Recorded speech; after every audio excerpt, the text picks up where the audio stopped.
Of course, it used to be said for 2 centuries that the idea of an American pope was unthinkable. And here we have an American successor of Peter. I am absolutely stunned. Never thought an American could be pope. A dark horse would be the first American-born pope. Love to see it. And it's just so incredible, right? We've never had an American pope before, let alone a pope from Chicago where people know this guy, right? Like incredible. People from here know him. So it's just fascinating, and it's so cool to see, you know, he grew up as a regular person and now he is Pope of the Roman Catholic Church in charge of 1 billion Catholics. We now have the first American Pope ever. This is historic. Have been flooded with custom jersey requests over the last 24 hours, of course, wanting Pope Leo's name and number on the back of that Sox jersey. It's one of the many tributes we're seeing all across Chicago today, honoring and embracing the new head of the Catholic Church.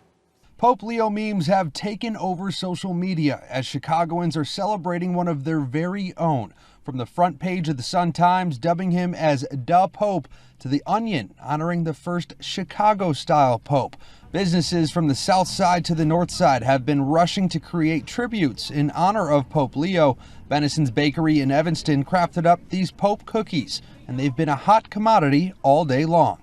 Portillo's is getting in on the fun too, naming their classic Italian beef the Leo for the rest of May. President Trump's reaction highlights how poignant this felt even politically. He congratulated the new pope on social media with unmistakable pride. It is such an honor that he is the first American pope. What excitement, and what a great honor for our country. I look forward to meeting Pope Leo XIV. President Trump is determined to make America great again. And could it be that Pope Leo XIV is determined to make the Catholic Church great again? Despite the Pope's strong ties to Chicago, Beckhar says his rich background makes him a universal pope. He's also making the papacy his own, appearing in his first outing since the election, traveling to a sanctuary in Rome significant to his namesake. Here now is what we know about Pope Leo XIV and where he stands on some key issues in the church. He's been against ordaining female deacons. He has been somewhat ambiguous on blessing same-sex couples. He's been in favor of making the church structure more inclusive and participatory. He supported Pope Francis' change in allowing divorced and civilly remarried Catholics to receive communion. Joining us now for more on the new pope is Justin Murph. He's the canon for global affairs for the Anglican Church. Justin, he's the first pope from America, so how big of a surprise is this choice, and what do we know about his views? Well, hi, Gary. It certainly was a surprising choice. If you had 10 candidates of who you were most likely considering for pope, he wasn't on that list. So this was a huge surprise. The impact, though, I think it's a great identifier for where the cardinals want to see the Vatican go. So you have a missionary pope, a pope who has spent so many years, decades of his life in missionary service down in Latin America, where he really had a great sense of ministry. But because of his time in Latin America, it also has shaped some of his views and his worldview and perspective, particularly as it relates to migration, immigration, and climate policies. These are areas that were keenly effective when he was down in Peru, and he's carried those with him to Chicago. So in an age of digital media, of course, every tweet and every message is going to be scrutinized. But I think what most Catholics are hoping for is a moderate pope who will be really focused on the tradition of maintaining the Catholic tradition of the church. But there could be a great opportunity for openness, dialogue, and ecumenical partnership for evangelicals and Protestants as well. I don't think the Pope Leo is going to be as gregarious. He seems to be more of a pensive, scholarly person, but he had a very important job in that he was going around nominating bishops around the world. Now, what happens, what happens in a government, the Catholic Church is a government, the one who has the power to pick and choose who the bishops are and who's going to be voting, who's going to be the voice and leadership of the church, is choosing the direction of the church. The conclave, of course, is shrouded in secrecy, and we hear a lot about the process, about quiet conversations in corridors, about whispered debate over meals. Can you paint a picture for us? What was it like in the run-up to that announcement? Well, I think the whole thing changed on Tuesday evening when most of the elector cardinals went to the residence, the Santa Marta residence, and we were sealed in. You know, mobile phones didn't work, we couldn't open the shutters, it was very, the secrecy was very important. By now you've heard that the world has a new pope, Leo XIV. And I want to just take a moment to help you understand what a name means to the potential mission of this pope. A very difficult task had been done, and the crucial moment, of course, was when Cardinal Prevost was asked, "Do you accept?" And he said, with great calmness, "I accept." And then he was asked, "And what name will you take?" And he said, "Leo." And at that point, there was a wonderful sense of, okay, we've done our best, we've done our bit, and this is going to be good. There's been a rift in the Catholic Church, pretty serious. Some priests and bishops were fired because they spoke against the progressive agenda of Francis. And everyone has said, well, you know, we need to find someone that can both return to some of the foundational teachings, make the teachings clear, and at the same time be healing the rift that's in their church right now. And they really like this name.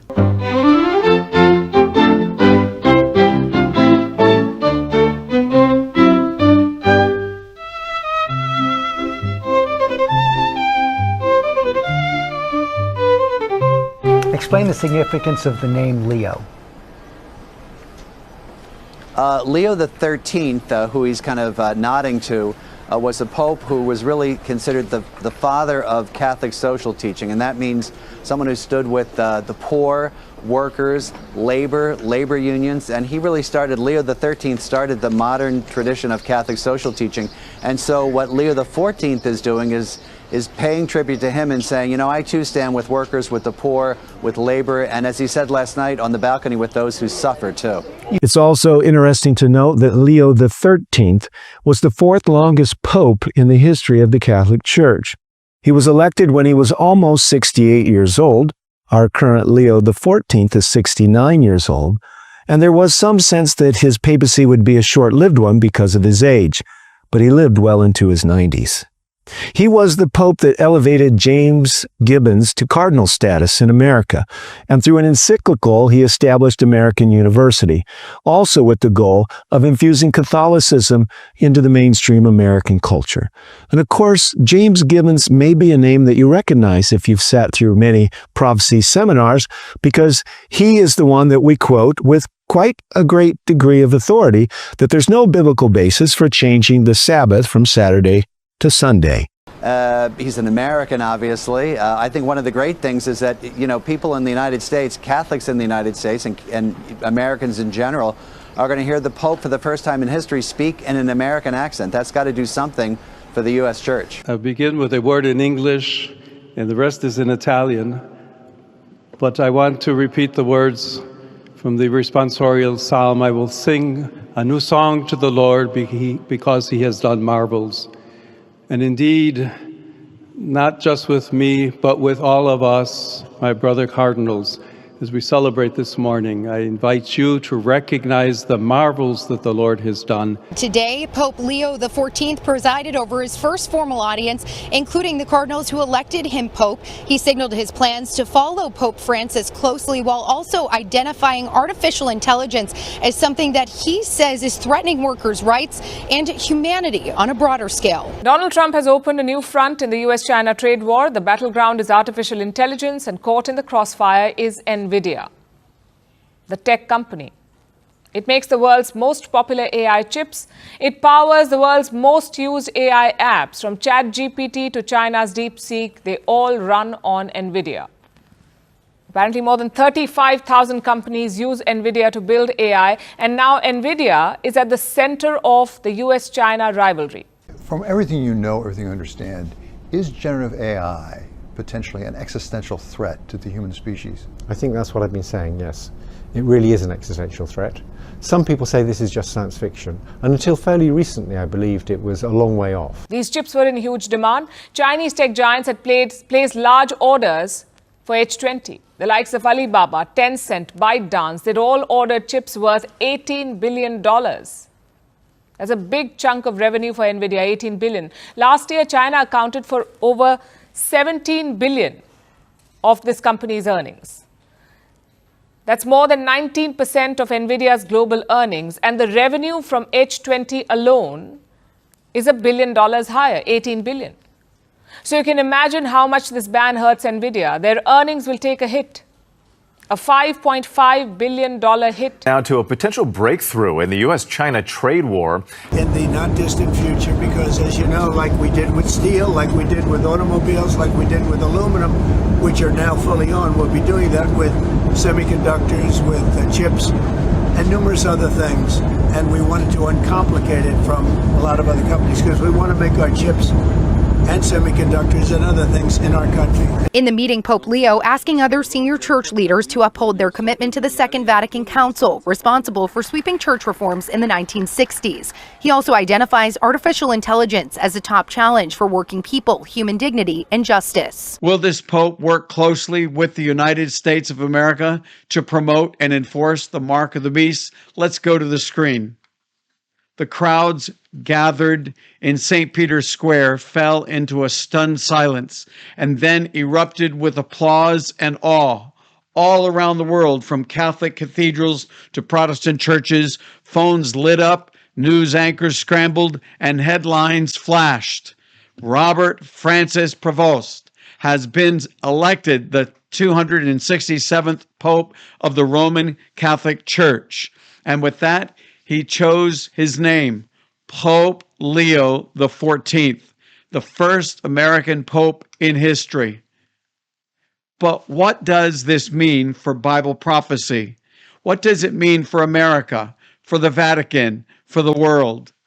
Before we go any further, we must be clear, Bible prophecy is not a playground for speculation. What God has revealed, we must boldly proclaim.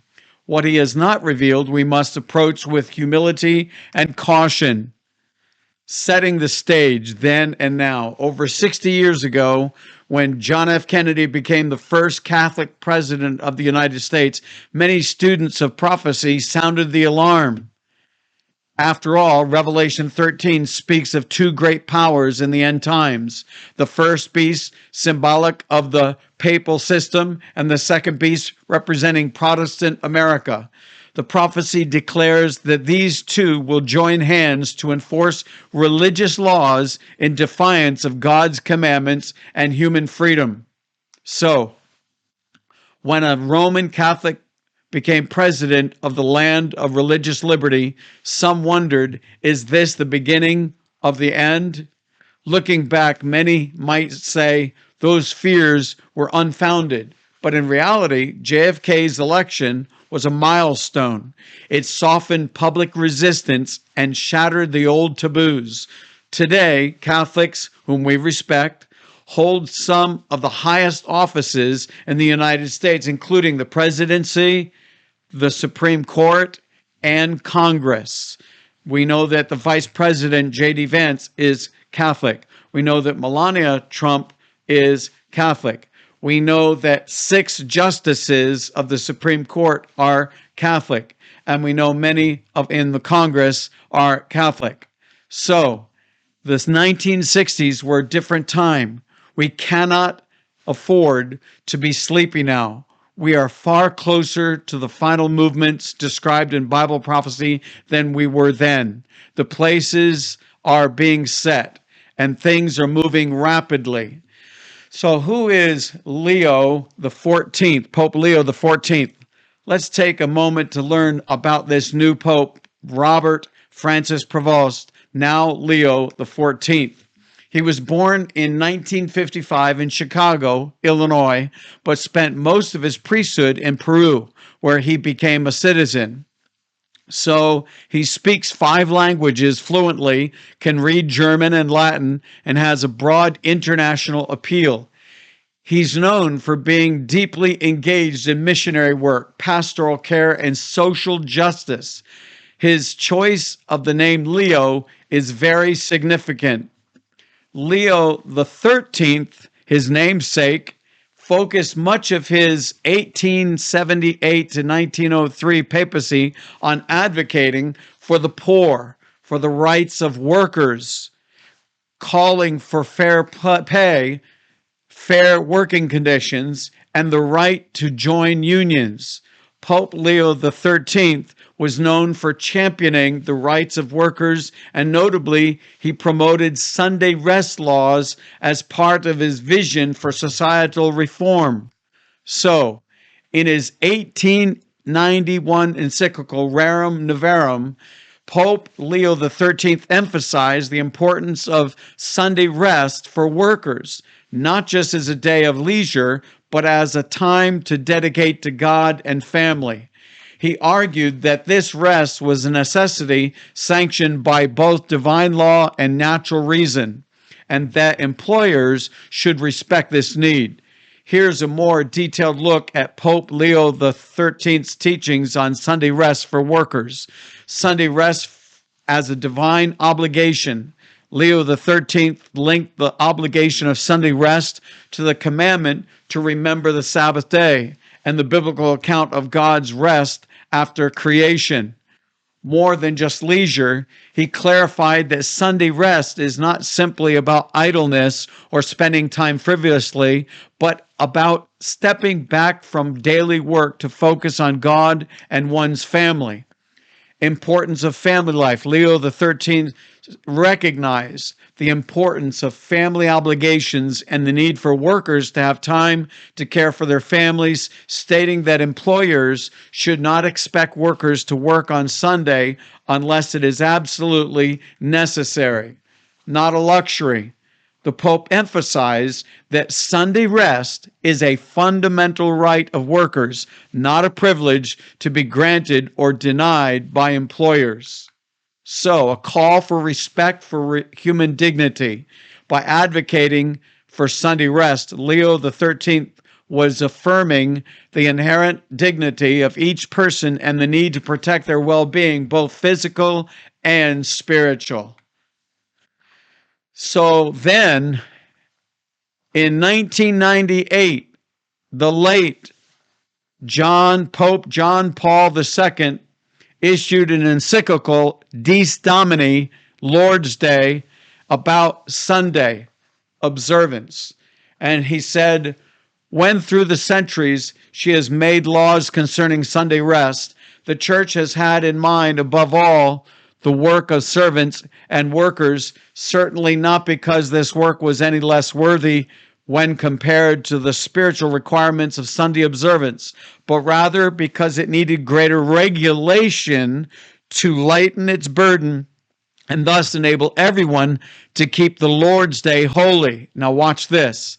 In this matter, my predecessor, Pope Leo XIII, in his encyclical Rerum Novarum, spoke of Sunday rest as a worker's right which the state must guarantee. That's taken from Dies Domini, a papal encyclical that John Paul II issued on May 31, 1998. A matter of fact, John Paul II, about Sunday rest by law, therefore also in the particular circumstances of our own time, Christians will naturally strive to ensure that civil legislation respects their duty to keep Sunday holy. And so in the Catechism of the Catholic Church, we read, in respecting religious liberty, notice that, in respecting religious liberty and the common good of all, Christians should seek recognition of Sundays and the church's holy days as legal holidays. So there you see, this is very clearly emphasizing Sunday rest by law or blue laws needed to protect Sunday as part of religious liberty is what it's saying there in the Catechism. Pope Francis has consistently advocated for workers' right to rest on Sundays, emphasizing that it is a time for family, community, and spiritual reflection, not just for economic gain. He believes a work-free Sunday prioritizes the human person and their relationships over purely economic considerations. And so this is taken from Daily American. And so Leo the 14th, recently elected as the 267th pontiff, is expected to continue Pope Francis' focus on Laudato Si. Very significant. Pope Francis' encyclical on the environment. This includes addressing climate change and promoting ecological stewardship. Pope Leo XIV has previously expressed concerns about environmental challenges and the climate crisis, emphasizing the need for responsible action. The encyclical Laudato Si by Pope Francis, which highlights the urgency of combating climate change and promotes a sustainable lifestyle, is a key part of this focus. So, who is Pope Leo XIV? That choice of name is no coincidence. It's a signal. Sunday sacredness is no longer just a Catholic idea. It's becoming a broader movement that is gaining popularity within Protestant world. So what we know from prophecy, let's clearly lay out what Bible prophecy actually tells us. Number one, Revelation 13 identifies the papacy as the first beast that comes out of the sea, a union of church and state with global influence. What we know is number two, the second beast, the United States, will form an image to the first beast, creating a similar union of church and state. Number three, this alliance of church and state will enforce religious laws, including false worship. It's all right there in Revelation 13. Number four, in America today, Christian nationalism is gaining ground. Many are calling for the return of Christian laws and a breakdown of the separation of church and state. Number five, Project 2025, a real-world political blueprint, outlines authoritarian powers for the U.S. presidency and includes proposals that lean towards Sunday legislation. Number six, one of its chief architects, Paul Dans, said it's being followed, that is, Project 2025 is being followed by this current administration beyond my wildest dreams. Very interesting. Number seven, Revelation tells us that ultimately the papacy and the U.S. will work together to persecute those who honor God's law. Number eight, could an American pope help bridge the final divide? Could he be the key to uniting the world's most powerful church with the world's most powerful nation? I don't claim to know for sure, but it's worth watching closely.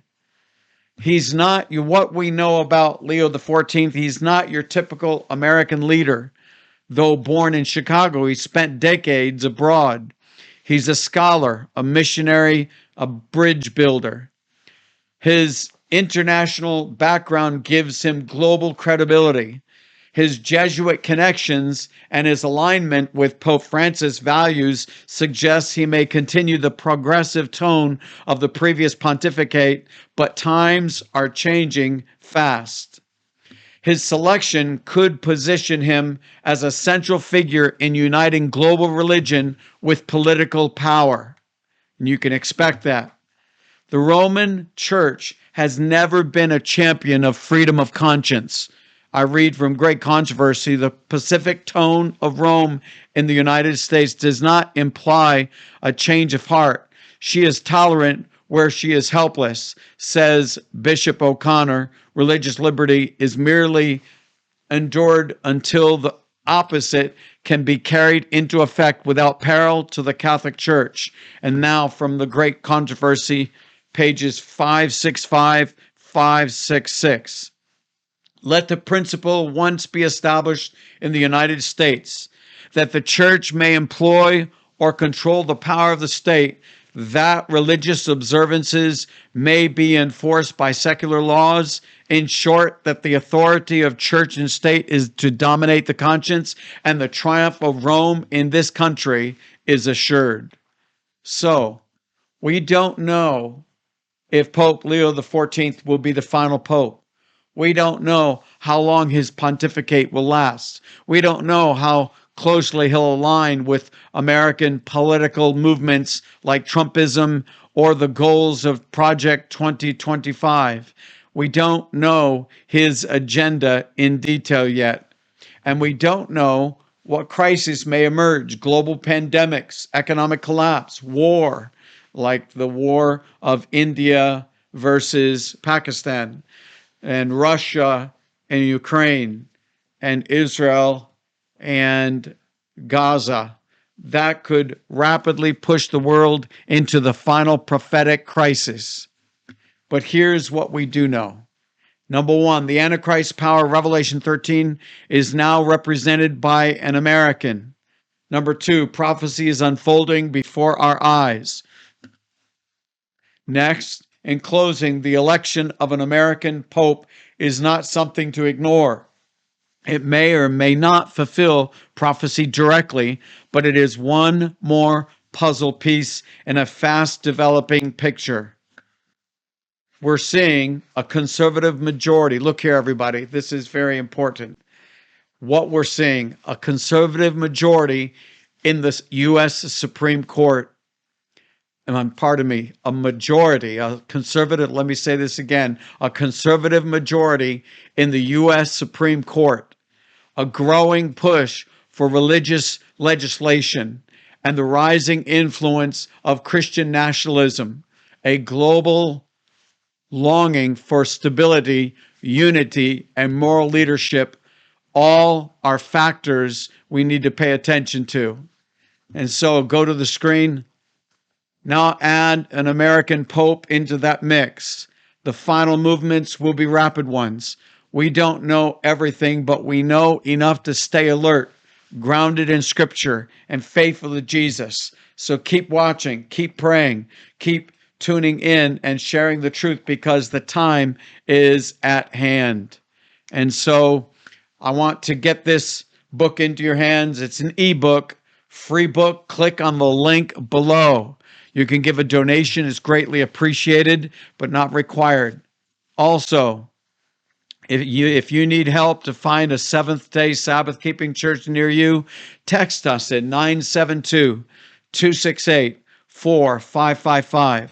You can text us your name and city, and we'll text you a link or information about a Sabbath-keeping church near you. You can email us from around the world, amazingprophecies@gmail.com. Look here, everybody. Jesus is coming soon. We don't know all about the future, but we do know enough to know that we can see signs of the times rapidly fulfilling all around us. Let's have a word of prayer. Loving Father in heaven, we know we're in the last days. We know we're living in the end time. I know, Lord, we're living in the book of Revelation and the book of Daniel. Help us, Lord, to pay attention to your prophecies, especially now in this year of 2025, with Project 2025 being followed so much. Help us, Lord, to keep our eyes on Jesus. I pray in Jesus' name, amen. So this is Mark Fox signing off for now. Remember, Jesus died for you.